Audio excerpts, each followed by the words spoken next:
AGS நண்பர்கள் எல்லாருக்கும் வணக்கம். இன்றைக்கி வந்து நம்ம என்ன பார்க்கலான்னு பார்த்தீங்கன்னா, ஐஎன்எம் டாப்பிக்கில் வந்து பாரதியார். ஸோ அவரை பற்றி என்ன மாதிரி கொஷின்ஸில் வந்து கேட்டிருக்காங்க ப்ரீவியஸ் இயரில் அப்படின்னு சொல்லிட்டு வந்து நம்ம பார்க்கலாம். ஸோ நம்ம சேனலில் பார்த்தீங்கன்னா டாபிக் வைஸ் நம்ம ப்ரீவியஸ் இயர் கொஷின்ஸ் அப்டேட் பண்ணி கொடுத்துட்ருக்கோம். ஸோ நம்மளுடைய சேனல் சப்ஸ்கிரைப் பண்ணாதவங்க கொஞ்சம் சப்ஸ்கிரைப் பண்ணி ஃபாலோ பண்ணி வச்சுக்கோங்க. ஸோ ஆல்ரெடி அப்டேட் பண்ண வீடியோஸ்லாம் பார்த்தீங்கன்னா பிளேலிஸ்ட்டில் இருக்கும், நீங்கள் செக் பண்ணி பார்த்துக்கலாம். சரி வாங்க பார்க்கலாம். ஃபர்ஸ்ட் கொஷின் பாருங்கள்.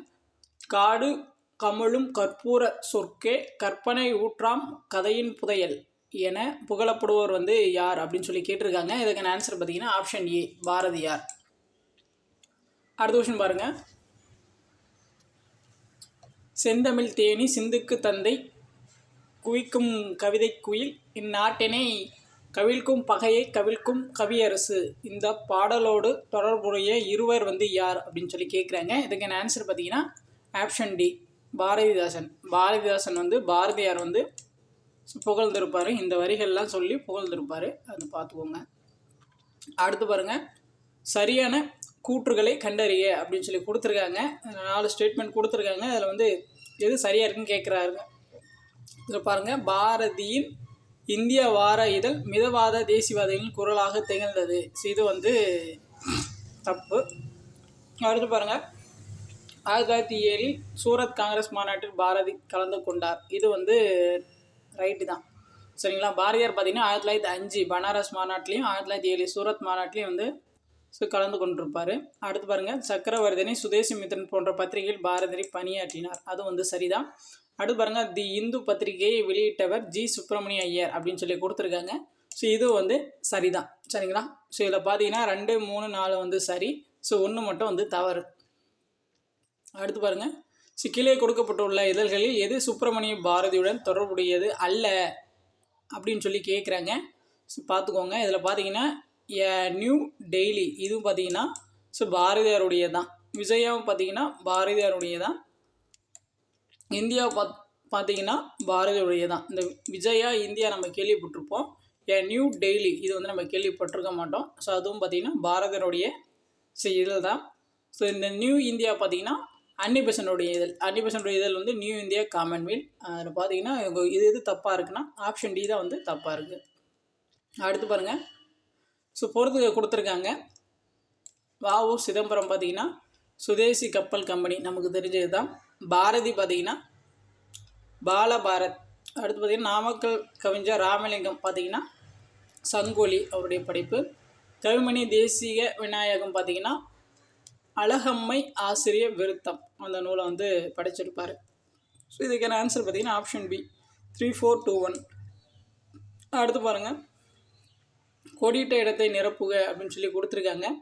சீன மிசரம் யவனரகம் இன்னும் தேசம் பலவும் புகழ் வீசி கலைஞானம் படைத்தொழில் வாணிபவும் மிக நன்று வளர்த்த டேஷ் அப்படின்னு சொல்லி கேட்டிருக்காங்க. இதுக்கான ஆன்சர் வந்து தமிழ்நாடு. இந்த பாட்டை பாடினது வந்து பாரதியார். அடுத்து பாருங்கள். சுப்பிரமணிய பாரதியை ஆசிரியராக பணியாற்றிய மாத இதழின் பெயர் வந்து குறிப்பிடுக அப்படின்னு சொல்லியிருக்காங்க. ஸோ இதுக்கான ஆன்சர் பார்த்தீங்கன்னா ஆப்ஷன் பி, சக்கரவர்த்தினி. இது சக்கரவர்த்தினி என்பது ஒரு மாத இதழ், அதை பார்த்துக்கோங்க. அடுத்து பாருங்கள். கீழ்காண்பவைகளில் எது பாரதியாரின் கவிதை இல்லை அப்படின்னு சொல்லி கேட்குறாங்க. ஸோ இதில் பார்த்தீங்கன்னா புரட்சி கவி. ஸோ அது வந்து பாவேந்தர் பாரதிதாசனுடையது. இது பாரதியாருடைய இது அல்ல, சரிங்களா. மற்றெல்லாம் பாருங்கள். கண்ணன் பாட்டு, குயில் பாட்டு, நிலவும் வான் மீனும் காற்றும், இது எல்லாமே பார்த்தீங்கன்னா பாரதியாருடைய கவிதைகள் தான். அடுத்து பாருங்கள். சுப்பிரமணிய பாரதியார் தனது இளமை பருவத்தில் இருந்தே கவிதை படைக்கும் ஆற்றல் உடையவராக இருந்தார். அவருக்கு பாரதி என்ற பட்டம் வழங்கப்பட்டது. அப்பட்டம் வழங்கிய மன்னர் யார்? அப்பொழுது பாரதியின் வயது என்ன அப்படின்னு சொல்லி அவங்க கேட்குறாங்க. ஸோ இதுக்கான ஆன்சர் பார்த்தீங்கன்னா ஆப்ஷன் பி, எட்டயபுரம் மன்னன் தான் வந்து அவருக்கு வந்து பட்டத்தை கொடுத்துருப்பாரு. அவருடைய 11வது வயதில் தான் வந்து கொடுத்துருப்பார். அடுத்து பாருங்கள். இரும்பை உருக்கி எஃகு உருவாக்கி உறுதியான இயந்திரங்களை உருவாக்கு அப்படின்னு சொல்லி பாடினது வந்து சுப்பிரமணிய பாரதி. அடுத்து பாருங்கள். ஆங்கிலேயர்கள் அச்சுறுத்தல் காரணமாக பாரதி டேஷ் பகுதிக்கு இடம்பெயர்ந்தார். ஸோ இதுக்கான ஆன்சர் பார்த்தீங்கன்னா ஆப்ஷன் பி, பாண்டிச்சேரி. ஸோ பாண்டிச்சேரியில் பார்த்தீங்கன்னா ஒரு 10 வருஷம் வந்து வாழ்ந்திருப்பார். அடுத்து பாருங்கள். தவறான இணையை தேர்வு செய்க அப்படின்னு சொல்லி அவங்க கேட்டிருக்காங்க. இதில் பார்த்தீங்கன்னா அவங்களுடைய இறந்த தேதியா, ஸோ இறந்த தேதி இல்லை, பிறந்த தேதி கொடுத்துருக்காங்க. ஸோ அது வந்து எது தப்பாக இருக்குது அப்படின்னு சொல்லி கேட்குறாங்க. ஸோ இதில் பார்த்தீங்கன்னா வ.உ. சிதம்பரம் பார்த்தீங்கன்னா செப்டம்பர் 5, 1872. ஸோ அப்போ தான் பிறந்திருப்பார், அது சரியாக இருக்குது. ஸோ பாரதிக்கு வந்து தப்பாக இருக்குது. ஸோ ராஜாஜி பார்த்தீங்கன்னா டிசம்பர் 10, 1878 பிறந்திருப்பார். காமராஜர் பார்த்தீங்கன்னா ஜூலை 15, 1903 வந்து பிறந்திருப்பார். ஸோ இந்த பிறந்த தேதியெல்லாம் வந்து பார்த்து வச்சுக்கோங்க. அடுத்து பாருங்கள், பாரதியார் சொந்தமாக நடத்திய இதழ் எது அப்படின்னு சொல்லி கேட்குறாங்க. இதுக்கான ஆன்சர் பார்த்தீங்கன்னா ஆப்ஷன் பி, இந்தியா. ஸோ இந்த இதெல்லாம் தான் பார்த்தீங்கன்னா அவர் அந்த கேலி சித்திரங்கள்லாம் வந்து வெளியிட்டிருப்பார் பாரதியார். அடுத்து பாருங்க, ஆங்கிலேயர் காலத்தில் எந்த தமிழ் செய்தித்தாள் அரசியல் கருத்து படங்களை முதலில் வெளியிட்டது? ஸோ இப்போ தான் பார்த்தோம் இல்லையா, இந்தியா. கருத்து படங்கள் அந்த கேலி சித்திரங்கள்லாம் வெளியிட்டது வந்து ஸோ இந்த இந்திய அதழ் தான். அடுத்து பாருங்கள், இந்திய பெண்களின் முன்னேற்றத்திற்காக சக்கரவர்த்தினி என்ற நாளிதழ் டேஷால் ஆரம்பிக்கப்பட்டது? ஸோ இதுக்கான ஆன்சர் பார்த்தீங்கன்னா ஆப்ஷன் ஏ, பாரதியார். கேட்கலாம், சக்கரவர்த்தினி என்ற இதழ் வந்து எதுக்காக ஆரம்பிக்கப்பட்டதுன்னு கேட்கலாம். ஸோ இந்திய பெண்களின் முன்னேற்றத்திற்காக.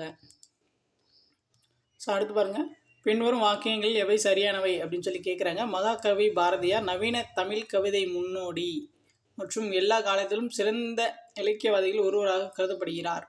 ஸோ இது ஒன்று வந்து சரி. அடுத்து பாருங்கள், பாரம்பரிய மற்றும் சமகால கூறுகளை இணைத்த ஒரு வலிமையான நாடகத்தின் முன்னோடி பாரதி ஆவார்னு கொடுத்துருக்குங்க, அது வந்து தவறு. ஸோ ஒன்று மட்டும்தான் சரி. அடுத்து பாருங்கள், ஸோ பாரதியார் யாரை தன் ஞான குருவாக ஏற்றுக்கொண்டார்? ஸோ இதுக்கான ஆன்சர் வந்து ஆப்ஷன் பி, நிவேதிதா. ஸோ இந்த நிவேதிதா பார்த்தீங்கன்னா நம்ம சுவாமி விவேகானந்தர் இருக்கார் இல்லையா, ஸோ அவருடைய ஒரு சீடர் தான். சரிங்களா? அடுத்து பாருங்கள், முதலில் கருத்து படங்களை தமிழ் இதழ்களில் அறிமுகப்படுத்தியவர்? நமக்கு தெரியும், சுப்பிரமணிய பாரதி. Option C. அடுத்து பாருங்கள், 1912ஆம் ஆண்டு பகவத்கீதையை தமிழில் மொழிபெயர்த்து வெளியிட்டவர் யார்? இது ரொம்ப முக்கியமானது. 1912 பகவத்கீதையை வந்து தமிழில் மொழிபெயர்த்தது வந்து பாரதியார் தான் வந்து மொழிபெயர்த்து வெளியிட்டிருப்பார். ஸோ எப்போன்னு பார்த்துக்கோங்க, 1912. ஸோ அடுத்து பாருங்கள், பொறுத்துக. சுதேசிமித்திரன் வந்து துணை பதிப்பாளர், கீதை வந்து தமிழ் மொழிபெயர்ப்பு, பாலபாரத் வந்து இளம் ராட்டிகல்ஸ்.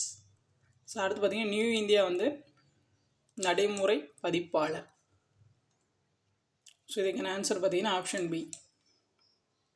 அடுத்து பாருங்கள், பாரதியாரை பற்றி கீழ்கண்ட கூற்றுகளில் சரியானது எது அப்படின்னு சொல்லி கேட்குறாங்க. பாருங்கள், பாரதியார் 1905 காசியில் நடைபெற்ற இந்திய தேசிய கருத்தரங்கில் கலந்து கொண்டார். ஒன்றாவது வந்து சரி. அடுத்து பாருங்கள், அவர் 1906 பால பாரத சபா என்ற அமைப்பை சென்னையில் ஏற்படுத்தினார். அதுவும் வந்து சரி. அடுத்து பாருங்கள், அவர் 1907ஆம் ஆண்டு சூரத் காங்கிரஸ் கூட்டத்தில் வ.உ.சியுடன் கலந்து கொண்டார். அதுவும் வந்து சரி. அடுத்து பாருங்கள், அவர் வங்கமே வாலேவே என்ற பாடலை இயற்றியுள்ளார். இதுவும் வந்து சரி. நாலுமே வந்து சரிதான். ஸோ அவ்வளோதான் வந்து பாரதியார் பற்றி ஐஎன்எம் டாப்பிக்கில் வந்து என்ன மாதிரி கொஷின்ஸ்லாம் கேட்டிருக்காங்க அப்படின்னு சொல்லிட்டு பார்த்தாச்சு. ஸோ ஓரளவுக்கு வந்து உங்களுக்கு ஐடியாஸ் வந்து கிடச்சிருக்குன்னு நினைக்கிறேன். உங்களுக்கு வேறு ஏதாச்சும் டவுட் இருந்துச்சு நீங்கள் வந்து கமெண்ட் பண்ணுங்கள், நம்ம வந்து ரெஸ்பான்ஸ் பண்ணுவோம். ஸோ இப்போ தான் வந்து நம்ம சேனல் ஃபஸ்ட் டைம் பார்க்குறீங்கன்னா கொஞ்சம் சப்ஸ்கிரைப் பண்ணுங்கள், சப்போர்ட் பண்ணுங்கள், ஃப்ரெண்ட்ஸ்க்கு வந்து ஷேர் பண்ணுங்கள். தேங்க்யூ.